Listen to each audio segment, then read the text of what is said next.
প্রিয় দর্শক আসসালামু আলাইকুম। আমি আসছিলাম রায়পুরের মেঘনার চরাঞ্চলে। এসে দেখলাম এই যে করলার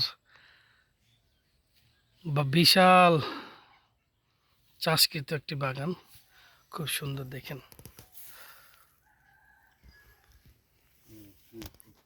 দেখি একটু দেখাই।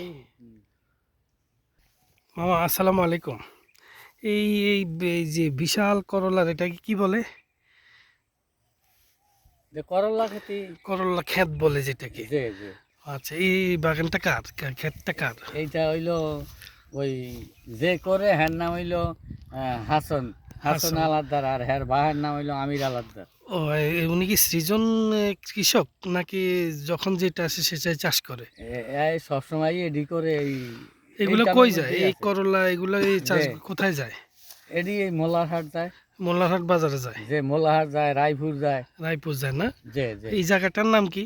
এই জায়গাটার নাম সরকাসিয়া। চরকাছিয়া না? যে বিশাল চরাঞ্চল। যে পাটারি মসজিদের পাশে। আচ্ছা আচ্ছা, যে এই জমি নিয়ে, অনেক জমি নিয়ে তো ঝামেলা আছে অনেক।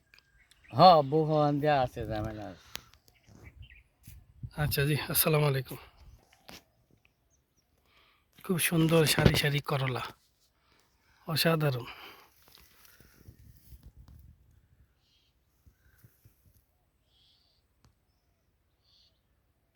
এই করলার কেজি বাজারে 80 টাকা। আমরা দরিদ্র পরিবার এই করলাই খেতে পারি।